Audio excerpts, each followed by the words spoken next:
हाँ जी दोस्तों, welcome back. आज इस सच्ची घटना के बारे में मैं आप लोगों से बात करने वाला हूं। उसमें एक माँ और बेटी को एक ही शख्स से प्यार हो जाता है, और जब ये प्यार अपना परवान चढ़ता है, जब ये प्यार आगे बढ़ता चला जाता है, तो एक बेटी को अपना पिता और एक पत्नी को अपने पति को गंवाना पड़ जाता है। अब दोस्तों, आखिर क्या हुआ था और क्या है इस घटना की पूरी सच्चाई जानने के लिए आप इस वीडियो पर अंत तक जरूर बने रहें। आगे बढ़ने से पहले हमारे चैनल को सब्सक्राइब करना बिल्कुल भी ना भूलें। दोस्तों, आज की जो सच्ची घटना है वो है भारत की राजधानी दिल्ली से पूरे 60 किलोमीटर दूर यूपी में एक जगह, और उस जगह का नाम है शामली। शामली में एक मोहल्ला है दयानंद नगर के नाम से, और उस मोहल्ले में एक व्यक्ति रहता है जिसका नाम है राकेश रुहेला। राकेश रुहेला की पत्नी है जिसका नाम है कृष्णा, उसकी एक बेटी है जिसका नाम है काव्या, और उसका एक बेटा भी है जिसका नाम है अंकुर। अपना जीवन बड़े अच्छे से ये लोग जी रहे होते हैं। लेकिन दोस्तों, 7 अप्रैल 2018 को जो राकेश रुहेला है उसकी मौत हो जाती है शहर में ही एक पान के खोखे के पास में। असल में राकेश रुहेला दिल्ली के शादरा में एक लैब टेक्नीशियन का काम किया करता था, जो अपने घर से लेकर और स्टेशन तक रोज 1.5 किलोमीटर पैदल जाया करता था। और जब 7 अप्रैल 2018 को उसकी मौत हुई तो वो दिल्ली से पहले स्टेशन से शामली आता है, और शामली से अपने घर वापस 1.5 किलोमीटर का सफर तय करके अपने घर आ रहा था। दोस्तों, आनंद फानंद में पुलिस को बुलाया जाता है, तो आकर पता चलता है, पुलिस को कुछ लोग बताते हैं कि 2 लोग पान के खोखे के पास उसको मारकर चले गए।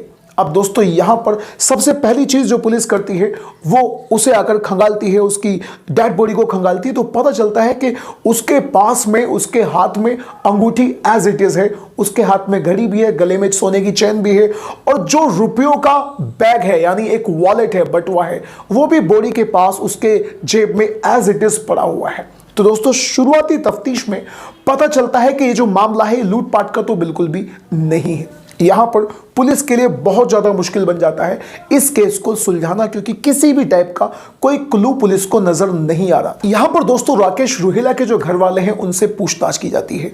उनसे पूछताछ की जाती है कि क्या तुम्हारे परिवार की किसी भी इंसान से किसी भी टाइप की कोई रंजिश है, जिस पर घर वाले सीधा सीधा मना कर देते हैं कि हमारी किसी से कोई भी रंजिश नहीं है। फिर पुलिस को कोई व्यक्ति बताता है कि जो राकेश रुहेला नाम का ये व्यक्ति है, ये कमेटी डालने का काम भी किया करता था। एक ग्रुप बना हुआ था जो आपस में पैसे इकट्ठे किया करते थे, और जिसको पैसों की जरूरत पड़ा करती थी वो पैसे ले लिया करता था। अब ग्रुप के सभी लोगों से पूछताछ की जाती है, लेकिन उनसे पूछताछ करने के बाद बिल्कुल भी किसी भी टाइप का कोई सुराग उसे उसके मर्डर तक लेकर नहीं जाता। अब यहां पर दोस्तों, आनंद फानंद में जो इंस्पेक्टर, जो दरोगा इस केस को हैंडल कर रहा था, उसे बदल दिया जाता है, और उसकी जगह एक दूसरे इंस्पेक्टर जितेंद्र कालरा को यहां पर तैनात किया जाता है। जब जितेंद्र कालरा इस केस को संभालने के लिए आते हैं तो सबसे पहला जो वो काम करते हैं वो करते हैं स्टेशन से लेकर पान के खोखे तक के जितने भी सीसीटीवी कैमरास थे सभी को खंगालने का काम करता है। और सीसीटीवी कैमरा को खंगालने के साथ साथ वो परिवार वालों का जो फोन है उसको भी सर्विलांस पे लगा देते हैं। अब दोस्तों, यहां पर सीसीटीवी कैमरा में पान के पास 2 व्यक्ति हैं जो बाइक पर आए थे, उनका फुटेज निकल जाता है, और उस फुटेज को राकेश रुहेला के बेटे को भी दिखाया जाता है। लेकिन यहां पर पुलिस को एक नया ही खुलासा दूसरा नजर आता है, और अब यहां पर जितेंद्र कालरा यानी जो इंस्पेक्टर है उन्हें एक शक बहुत ज्यादा गहरा हो जाता है। वो सबसे पहले काव्या के पास जाते हैं, जो राकेश रुहेला की बड़ी बेटी होती है, काव्या उर्फ वैष्णवी, और वो वैष्णवी से पूछताछ करने की कोशिश करते हैं, क्योंकि जब कालरा ने इसके फोन को सर्विलांस पे लगाया था तो कत्ल से 2 दिन पहले एक व्यक्ति से इस लड़की की बहुत ज्यादा बातचीत हो रही थी।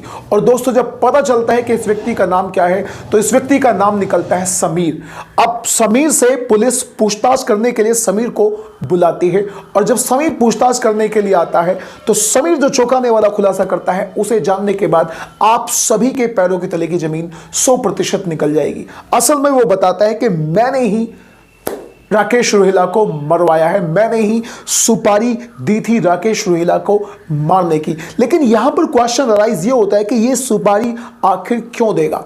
अब दोस्तों, यहां पर सीधी सीधी बात ये थी कि जो काव्या है उसके साथ पढ़ने वाला ये लड़का समीर, ये दोनों साथ साथ ट्यूशन पढ़ते थे। लेकिन ट्यूशन पढ़ते पढ़ते इनको न जाने कब में प्यार हो जाता है, और प्यार होते होते ये एक दूसरे से मिलना जुलना शुरू कर देते हैं। और किताब लेने के बहाने कई बार समीर काव्या के घर भी आने लगा। जब वो काव्या के घर आने लगा तो उसकी मुलाकात काव्या की माँ यानी कृष्णा से होती है। और कृष्णा से मुलाकात करने के बाद उसे कृष्णा भी पसंद आ जाती है और उन दोनों में भी नैन मटक्का शुरू हो जाता है। उन दोनों को भी आपस में एक दूसरे से प्यार हो जाता है। अब एक रोज जो काव्या है वो ट्यूशन के बहाने घर से बाहर गई थी और समीर के साथ एक होटल में चली गई। जब वो होटल से बाहर निकल रहे थे तो राकेश रुहेला यानी काव्या का पिता, जिसकी आज की डेट में मौत हो चुकी है, राकेश रुहेला ने उन्हें होटल से बाहर निकलते हुए देख लिया था और तब उसने अपनी बेटी को भी 2 चांटे मारे थे और समीर को भी चांटे मारकर, धमकी देकर, चेतावनी देकर वहां से भगा दिया था। उससे कहा था कि आइंदा अगर तुम मेरी बेटी से मिले तो मुझसे बुरा कोई भी नहीं होगा। लेकिन दोस्तों, एक दिन राकेश रुहेला उस समय पर बहुत ज्यादा हैरत में पड़ जाता है जब इसी व्यक्ति को वो अपने घर में अपनी बीवी से मिलते हुए देख लेता है और कुछ ऐसी कंडीशन में देखता है कि जिसे देखकर ये बहुत ज्यादा आग बबूला हो उठता है और फिर ये अपनी पत्नी को वहां पर मारता है, पीटता है और समीर को भी अपने घर से भगा देता है। क्योंकि दोस्तों, अब समीर केवल काव्या से ही प्यार नहीं करता था, वो कृष्णा से भी प्यार करता था। यानी राकेश रुहेला की बेटी और राकेश रुहेला की पत्नी दोनों से प्यार करने लगा था समीर, और दोनों के साथ हम बिस्तर भी दोस्तों वो हो चुका था। अब प्यार में रोड़ा बनने वाले राकेश रुहेला को इस बात का अंदाजा नहीं था कि उसके साथ क्या होने वाला है। काव्या और कृष्णा यानी दोनों माँ बेटी मिलकर समीर से बातचीत करते हैं और वो कहते हैं कि हमारे प्यार के बीच में आने वाला कोई व्यक्ति इस दुनिया में जिंदा नहीं रह सकता, और वो उससे कहती है कि तुम इसे मरवा दो। लेकिन समीर यहाँ पर बहुत ज़्यादा परेशान हो जाता है और वो बोलता है कि मैंने ज़िंदगी में कभी इस टाइप का कोई भी काम ना करा और ना ही मैं कर सकता। तो दोस्तों, समीर से जो काव्या है वो कहती है कि तुम भाड़े के कुछ गुंडे लेके आओ और उनको हायर करो और उनसे तुम मेरे पिता को मरवा दो। अब दोस्तों, समीर फिर बताता है कि हाँ, मैं कुछ ऐसे लोगों को जानता हूं, और समीर 5 लाख रुपए में इस चीज को तय कर लेता है, सौदा कर लेता है काव्या के पिता की हत्या का। लेकिन दोस्तों, जब 5 लाख रुपए का नाम काव्या सुनती है तो वो बहुत ज्यादा परेशान हो जाती है।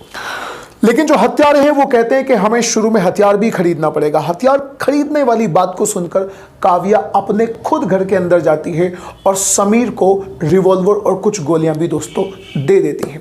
अब इस प्यार में, माँ बेटी के प्यार में, ये दोनों कितने पागल हो गए थे कि अपने पिता और अपने पति को मरवाने के लिए गोलियां और बंदूक भी खुद ही दे रहे थे। अब दोस्तों, इस तरह से राकेश रुहेला की मौत हो जाती है, हत्या हो जाती है। अब समीर और काव्या और कृष्णा यानी राकेश रुहेला की पत्नी, बेटी और समीर, इन सभी को पुलिस ने अरेस्ट कर लिया होगा, उनको जेल हुई होगी। आखिर आप लोग क्या कहना चाहते हैं इस तरह की घटनाओं के बारे में? अपनी राय कमेंट बॉक्स में जरूर दीजिएगा। अब हम मिलते हैं किसी अगली वीडियो में। Till then, bye bye and take care.